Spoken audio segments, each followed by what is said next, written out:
The clink of silverware on fine china filled the air, a gentle hum beneath the laughter and chatter of my extended family. The annual Thompson family reunion was in full swing, our backyard transformed into a festive sprawl of folding tables draped in white linen, string lights twinkling against the dusk. I stood by the dessert table, arranging lemon tarts, the buttery scent mixing with the warm June breeze. My husband, David, was across the lawn, charming my cousins with his easy grin, a glass of bourbon in hand. To everyone else, we were the picture of a perfect couple, high school sweethearts, married for 12 years, a life built on shared dreams. But as I smoothed the tablecloth, my fingers trembled. I knew something they didn't. Tonight, David would shatter that illusion. And I was ready. Before I dive into my story, let me know where you're watching from and hit that like and subscribe button if you've ever faced betrayal and fought back. Your support fuels these tales of resilience. My name is Catherine Thompson, 36 years old, a corporate lawyer who'd carved a path through the glass ceilings of Chicago's legal world. My life before that fateful night was a tapestry woven with ambition, devotion, and quiet sacrifices. Each morning began at 5:30 a.m., the coffee maker's soft gurgle filling our modern kitchen as I sat at the granite island, case files spread before me. The first rays of dawn painted the hardwood floors golden, catching the edges of framed photos, our wedding day, a hiking trip in Colorado, my law school graduation. David, a marketing executive with a knack for closing deals, would wander downstairs later, his tie draped loosely around his neck, humming an old Springsteen tune. We'd share a quick kiss, his lips warm against mine, a ritual that felt like a promise renewed daily. I'd tease me about my black coffee obsession, and I'd roll my eyes at his insistence on sugary cereal. Those moments, fleeting amidst our demanding careers, were the heartbeat of our life together. Our home in the suburbs was a testament to years of shared effort, a 3-bedroom ranch with a sprawling backyard, the kind of place where kids could grow up. We hadn't started a family, though I'd always imagined it, picturing a little girl with David's curls or a boy with my hazel eyes. David had asked to wait, citing his career, our finances, my partnership track. "Let's build the perfect life first," he'd say, and I'd nod, trusting his vision. Weekends were reserved for family obligations, hosting barbecues where my mother's laughter mingled with the sizzle of burgers, driving my niece to soccer practice under overcast skies, or planning the Thompson family reunion. This year's event was my masterpiece, a catered feast, a playlist blending my father's jazz with my cousin's pop, and a slideshow of family milestones I'd spent weeks editing on my laptop, the screen flickering late into the night. It was my way of honoring the Thompsons, the clan that had raised me with love and high expectations. David and I had met at 16, in the fluorescent-lit halls of Lincoln High, bonding over calculus homework and dreams of escaping our small-town roots. His charisma drew me in, the way he could make a room laugh, his ability to calm my overthinking with a single look. We were inseparable, sneaking kisses by the bleachers, planning a future beyond Illinois cornfields. At 24, we married in a simple ceremony, my white dress fluttering in the summer wind, his vows promising forever. I supported him through grad school, working double shifts at a diner, the grease clinging to my hair as I studied for the bar exam. He celebrated my first job offer, framing my paycheck stub with a grin, joking we'd hang it in the Louvre. Our marriage wasn't flawless, fights over bills, my late nights at the firm, his occasional distance, but I believed we were unbreakable. I'd poured my heart into us, sacrificing sleep, friendships, even my dream of motherhood, because David wasn't ready. That trust was my cornerstone, and it was eroding long before I faced it. The unraveling began subtly, like a thread pulled loose from a sweater, unnoticed until the fabric gaped. 6 months before the reunion, David's behavior shifted, small changes I tried to ignore. His phone, once tossed carelessly on the kitchen counter, now stayed glued to his hand. He'd tilt the screen away when texting, his jaw tightening if I leaned close. "Work stuff," he'd say, his smile too sharp, too fleeting. Our conversations dwindled, his responses clipped, as if I were a colleague, not his wife. He'd come home late, claiming client dinners, the faint scent of jasmine perfume, not mine, lingering on his collar. I'd lie awake, the bedroom clock's red glow ticking past 1 a.m., my mind wrestling with doubts. Was I imagining things? Was stress making me paranoid? But the signs multiplied, each a pinprick to my trust. One chilly April evening, sorting laundry in our basement, the dryer's hum a steady drone, I found a folded note in David's suit pocket. A woman's handwriting, looping and unfamiliar, read, "Can't wait for Napa." My breath caught, the paper trembling in my fingers. Napa was sacred, our honeymoon destination, a place we'd vowed to revisit for our 15th anniversary, still 3 years away. The note felt like a theft, not just of a place, but of our history. I sat on the cold concrete floor, the laundry basket forgotten, as memories of Napa flooded back, David's laughter as we spilled wine on our hotel sheets, the vineyard sun warming our entwined hands. I didn't cry. Instead, a cold resolve settled over me. This wasn't a mistake. This was a betrayal. I slipped the note back, my silence a shield, and began watching David, not as his wife, but as a lawyer gathering evidence. My heart pounding as I checked his phone while he showered, the steam clouding the bathroom mirror. The passcode, our anniversary date, unlocked a world I wasn't meant to see. There she was, Lila, a co-worker, her texts a cascade of flirtation and plans. "Missed you at the bar last night," one read. "When can we get away?" another asked, punctuated with a heart emoji. My chest tightened, each word a blade, but I screenshot everything, emailing them to a private account labeled Work Backup. I scoured bank statements on my laptop, the screen's blue light harsh against the dark kitchen, finding charges for dinners at restaurants I'd never visited, a jewelry store purchase I hadn't received, a deposit for a Napa vineyard tour. Each discovery was a wound, but also a spark, fueling my anger. David thought he could deceive me, that I'd remain the devoted wife while he planned a new life. He'd miscalculated. The reunion became a deadline I hadn't foreseen. I'd intended to confront him privately, perhaps over coffee in our sunlit dining room, but a week before, I overheard a call that changed everything. I was in the hallway, sorting reunion RSVPs, when David's voice drifted from his study, the door ajar. "I'll tell her at the reunion," he said, his tone low, conspiratorial. "In front of everyone, so she can't make a scene." Lila's laugh crackled through the speaker, sharp and gleeful. "Bold move. I like it." My blood turned to ice, the RSVP card slipping from my hands, fluttering to the hardwood. He wasn't just leaving me, he was staging a public execution of our marriage, using my family as his audience. I stood frozen, the grandfather clock's tick echoing, as his words sank in. But then, a fire ignited within me. If David wanted a performance, I'd deliver one he'd never forget. The next week was a blur of preparation, my lawyer's instincts sharpened to a razor's edge. I met with my divorce attorney, Sarah, in her sleek downtown office, the Chicago skyline a gray expanse beyond her floor-to-ceiling windows. The leather chair creaked as I handed her my evidence, screenshots, receipts, bank statements. "He's planning to blindside you," Sarah said, her pen tapping the desk. "But we can turn the tables." We drafted divorce papers, citing infidelity, requesting alimony, and claiming my share of our assets. I opened a new bank account, transferring half our savings, each click of the mouse a reclaiming of my security. I hired a private investigator, a gruff man named Carl, who met me in a nondescript coffee shop, the espresso machine hissing. He confirmed Lila's identity and their affair, providing photos of them at a boutique hotel, her hand on David's arm.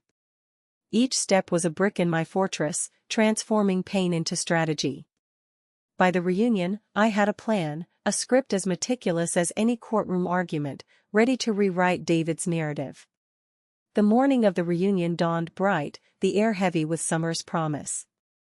I moved through preparations with military precision, my nerves a tightly coiled spring. The caterers arrived at 10 a.m., their van crunching gravel in our driveway, unloading trays of sliders and fruit skewers. I arranged photo albums on a side table, their leather covers cool under my fingers, each page a snapshot of Thompson family lore, my parents' wedding, my brother's graduation, David and me smiling at a lakefront picnic. My navy sundress, chosen for its tailored confidence, swished as I moved, the fabric a quiet armor. David was in his element, joking with my brother by the grill, the scent of charcoal drifting, tossing a football with my nephew under the oak tree. To my family, he was the ideal son-in-law, his charm a polished veneer. To me, he was a storm about to break. As evening settled, the backyard glowed under string lights, the crowd gathering for toasts, glasses clinking like wind chimes. My father stood, his voice warm with pride, praising family unity, the Thompsons' resilience through decades. My mother beamed, her pearl necklace catching the light. Then David rose, his bourbon glass raised, his eyes glinting with a cruelty I now saw clearly. My heart thudded, but I kept my face serene, my hands folded over the linen napkin in my lap, its texture grounding me. "I have an announcement," David said, his voice slicing through the murmurs. The crowd stilled, forks pausing mid-air. "Catherine and I have had a good run, but I'm leaving. I've found someone who makes me truly happy." Gasps rippled, sharp and jagged. My mother's fork clattered to her plate, her hand flying to her mouth. My sister, Emily, stared at me, her eyes wide with disbelief. My cousin Jake choked on his wine, coughing. David pressed on, his tone almost gleeful, savoring the chaos. "I'm moving to Napa with Lila. It's time for a fresh start." He expected me to crumble, tears, pleas, a public unraveling. Instead, I stood, my chair scraping the patio stones with a deliberate screech, and smiled, the curve of my lips a weapon. "Thank you, David, for your candor," I said, my voice clear, resonant, cutting through the stunned silence like a blade. "But I have an announcement of my own." I reached into my purse, my fingers brushing the cool leather, and pulled out a manila envelope, its weight a steady anchor. "These are divorce papers, served to you now, citing your infidelity. My lawyer has evidence, texts, receipts, photographs. You'll find the terms fair, but non-negotiable." David's face drained of color, his glass trembling, bourbon sloshing. I turned to the crowd, my family's faces a mosaic of shock, confusion, and dawning respect. "I've known about Lila for months. I protected our assets, secured my future, and ensured David's choices won't ruin me. Enjoy Napa, David. You'll be funding it alone." The backyard erupted, whispers swelling to a roar, questions overlapping, Jake's sharp laugh cutting through. My aunt leaned toward my mother, murmuring furiously. David stammered, his voice cracking. "You can't, this isn't," I cut him off, my tone icy. "Check your email. The evidence is waiting." I turned, my heels clicking on the patio, each step a declaration. Emily caught my arm as I passed, her voice a whisper. "Catherine, how did you?" I squeezed her hand, my eyes steady. "I learned to fight back." Inside, I leaned against the kitchen counter, the fridge's hum a quiet pulse. The pain was there, a raw ache in my chest, but so was something new, a fierce, unshakable control. David's carefully laid plan unraveled faster than he could grasp. My family, once his unwitting accomplices, turned on him. My father, a retired judge with a steely gaze, cornered him by the dessert table, his voice low but cutting, demanding answers. "You thought you could humiliate my daughter in front of us?" he said, his words carrying the weight of a gavel. My cousins, usually jovial, iced him out, their phones already buzzing as they unfollowed him on social media, Jake muttering, "What a fool." My mother, her composure shattered, pulled me aside in the living room, her hands trembling. "Why didn't you tell me?" she asked, her eyes searching mine. I touched her arm. "I needed to handle this my way."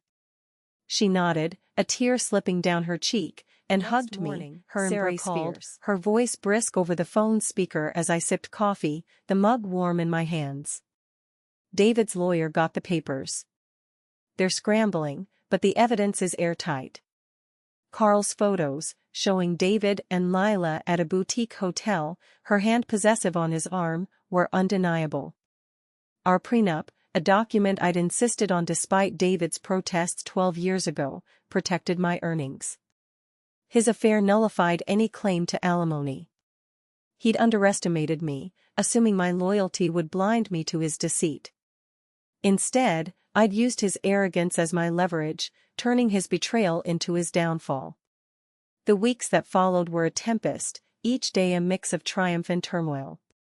David moved out, his belongings packed into a rented van, the engine's rumble echoing as he drove away. His face was tight with fury, his eyes avoiding mine as he loaded boxes of his golf clubs, his tailored suits, the vinyl records we'd once danced to in our living room.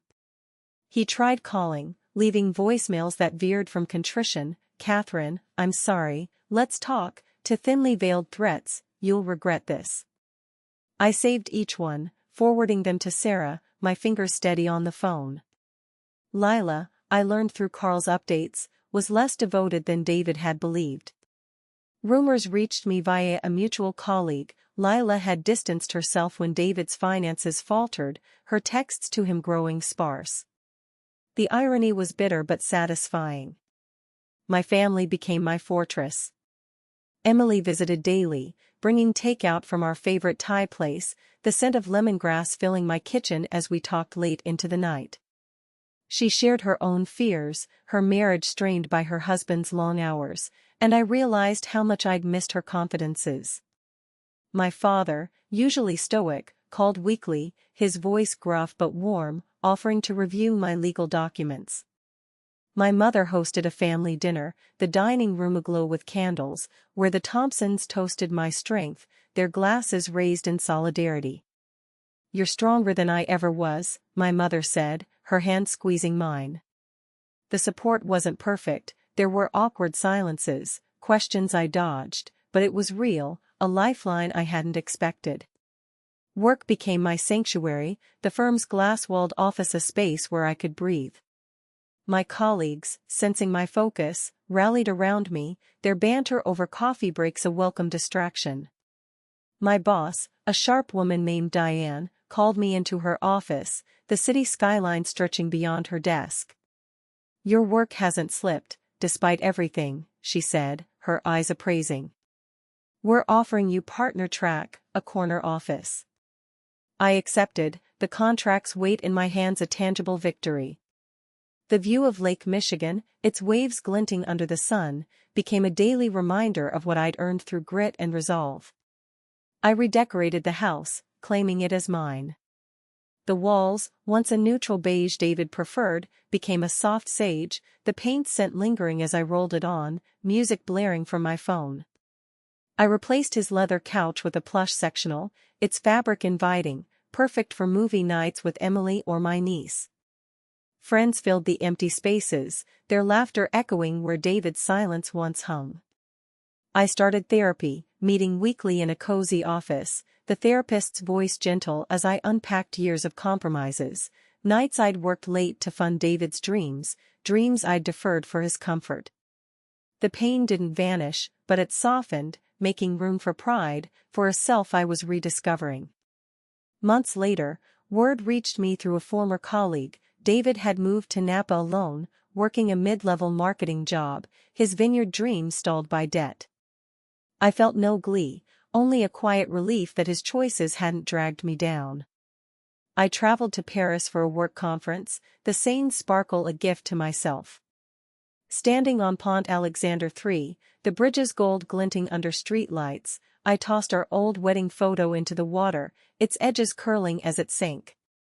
I was Catherine Thompson, not David's wife, not a victim, but a woman who'd turned betrayal into triumph, who'd built a life on her own terms. If this journey from betrayal to empowerment moved you, hit that like button and subscribe for more stories of unbreakable spirits. Share in the comments, have you ever had to rise above someone's cruelty? Your story could inspire others.